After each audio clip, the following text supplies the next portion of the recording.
Agreed to meet a vampire at a cemetery. How much more cliché can you get? Nothing comes readily to mind. Could have left the door unlatched. What of my privacy? I value it rather deeply. Unmolested, especially by unwanted guests, that's my preferred state. Besides, I knew you'd find a way to get in. True enough. Need to find your friend. I'm hoping you'll agree to help. I shall do whatever's in my power. Yet what you want or even need must matter little. What matters is what Dettlaff wants. If he does not wish to be found, you will not find him. Ever. End of story. Come on. Gotta be some way.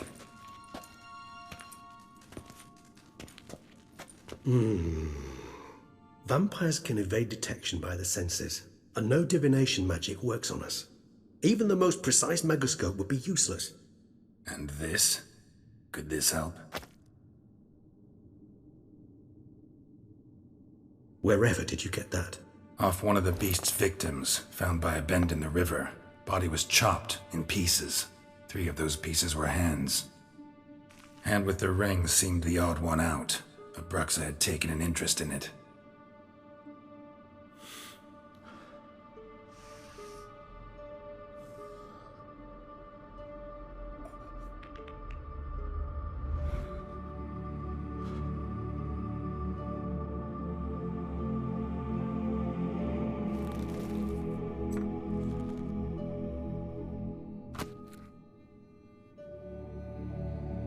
It's Dettlaff's hand, without a doubt. It will do splendidly.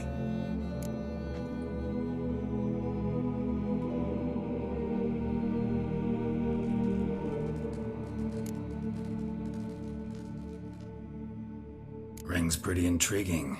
Made of no metal I've ever seen. And the ornamentation. It comes from our home, where we lived before the conjunction of spheres. It's actually mine. I received it from a dear old friend. You might call him a humanist.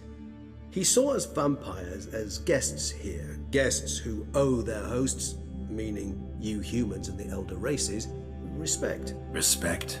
Meaning not to treat us like cattle to be slaughtered for food? Precisely. And the reason why I in turn gave it to Dettlaff. To remind him of the ideals my old friend championed.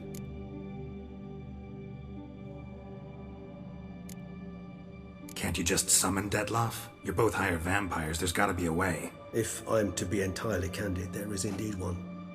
But believe me, we will be better off never availing ourselves of it. It is a last resort. Absolutely. Last resort? The hell? Why? There is a being who can summon Dettlaff.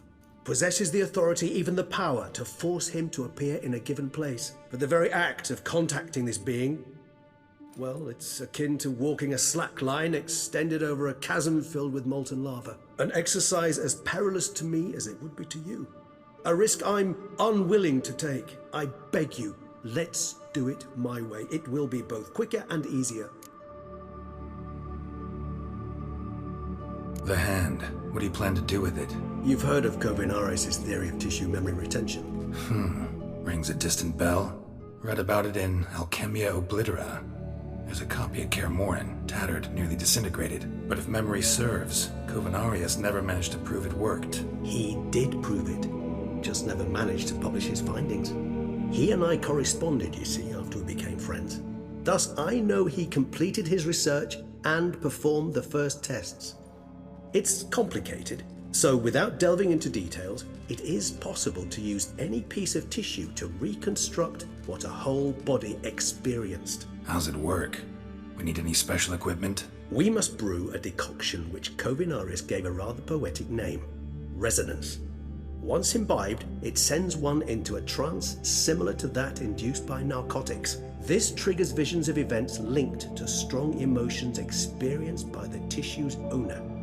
Picture it as dreaming a fragment of someone's life. Any chance we might see what Dettlaff was doing just before he lost his hand? Indeed.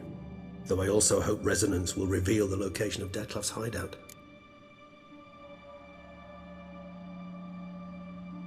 Kovinaris spent half his life proving his theory. Wild guess. Making a dose of resonance won't be easy. You guessed correctly. In addition to Dettlaff's tissue, we shall need a powerful occipital lobe stimulant. Effectively a poison. to make one susceptible to visions. Well, got a few ingredients to choose from. Unfortunately, all are pretty rare. There's Mamoon glands. The closest ones I know of are in Vizima.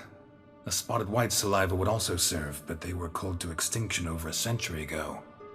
Could go with a kobold's eyes, but the creatures are sentient. Rather not gouge one's eyes out. Given that we lack the time to sleuth this out ourselves, permit me to summon some help.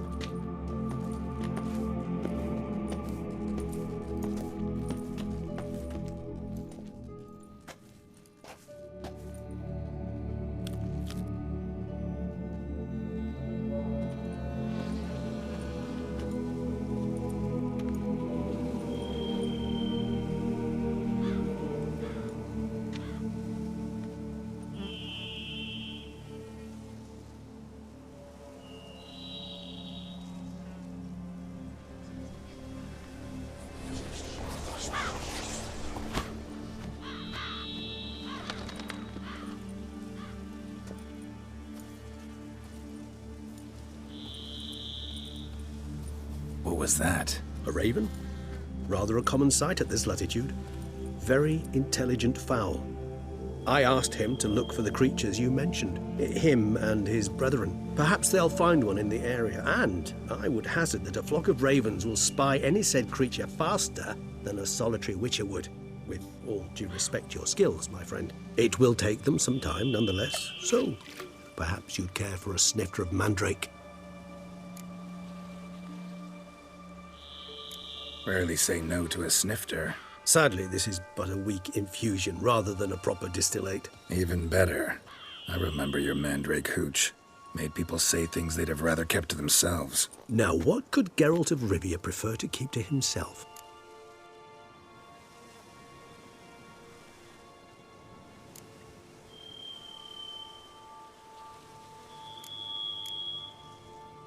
So, think you've set a nice little trap for me? Sorry. Want to get me to confess? Gonna have to try harder. I love a challenge.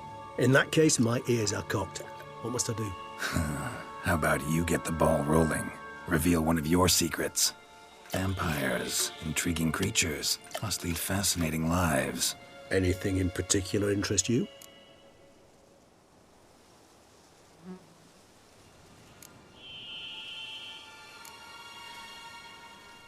Curious what you did after you were reborn. As I'm sure you can surmise, at first I was thoroughly absorbed with recovering. As it is, I've still not recovered completely. Yet I was so weak the first year that I could not stand or move on my own. Detlef bore my weakness bravely, showed great patience. If not for him, I wouldn't be here, and I'd have regenerated far slower. Once I could at last stand unassisted, I set off for Bruges, for my one-time home of Dillingen. There I led the peaceful life of a rural healer and surgeon, enjoying my neighbours' respect and, in fact, constituting the exact opposite of the monstrous vampire the populace imagines. Bruges, you say? Rebirth make you sentimental? Perhaps a dash. But what of you? Where have you been? Ever find your Cyrilla?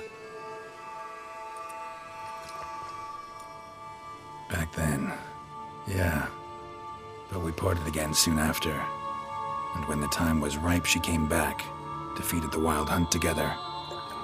Seems I certainly missed quite a bit while I was absent. True enough. But it's a conversation we'll have another time. Need to know more about you now.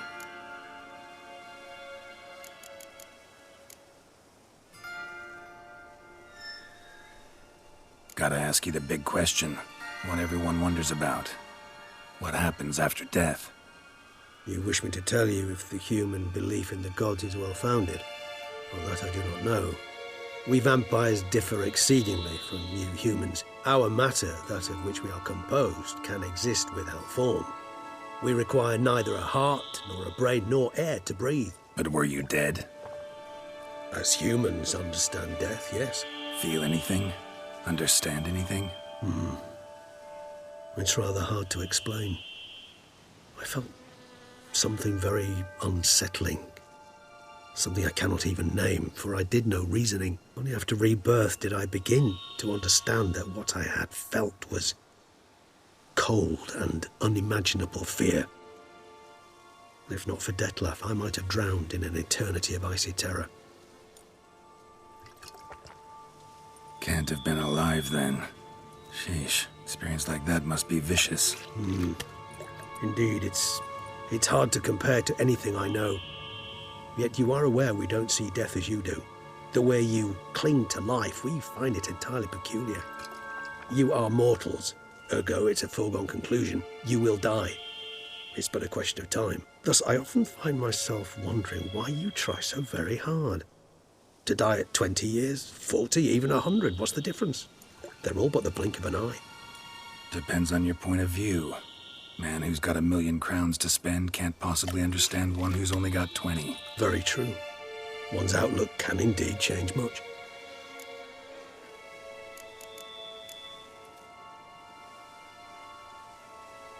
Got a new life, a new body.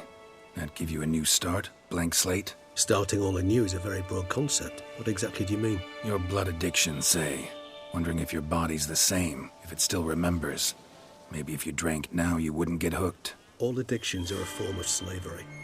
Re-addiction's not a risk I'm willing to take, just to test a hypothesis about corporeal regeneration and whether propensities carry over. Fair enough. Curiosity, that's all. Sorry. Not to worry, Geralt. Curiosity is a natural reaction under the circumstances, apart from which I've always valued that trait in you. Always fascinated me the way vampires can regenerate. A hand growing back is one thing, but Detlef recreating you out of a wet smear? Something else entirely. A difficult and laborious process, but one that's possible, as my presence proves. But I've heard you too had quite the adventure. They say you lost your memory. For a bit, but Triss helped me get it back. Actually, pretty damn lucky I only had amnesia. Yes, you humans are rather buggered in those terms. To strip you of life is, well, it's just plain easy. I've always pitied you in that regard. We vampires are much harder nuts to crack. If a member of another race kills one of us, we can be reborn with a living higher vampire's help. However, if one of our own strikes the deadly blow, death is permanent. There can be no rebirth. One of the chief reasons why vampires long ago swore never to fight one another. All right, give you one question. What do you want to know? One question to ask one as fascinating as you, Geralt. Cruel parsimony, I'd say, but I shall do my best to make it count. If you were to die and be reborn as I was, in your new life, would you choose to be a witcher? That's what interests you most? Whether I'd like to be a witcher again? Many things interest me, but we've not much time left. Please answer. Never chose to be a witcher. Fate chose for me. Had it been my choice, I'd have picked a different profession. A profession where I wouldn't have to risk my life every minute of every day. Maybe even one that had earned me some respect. Thank you for being honest. Honesty is an attribute of the truly brave, and thus a privilege of the very few. Still no sign of your winged friend. Sure it understood what you wanted? Dead certain. Let's wait a bit longer. It'll return soon, don't doubt that for a moment.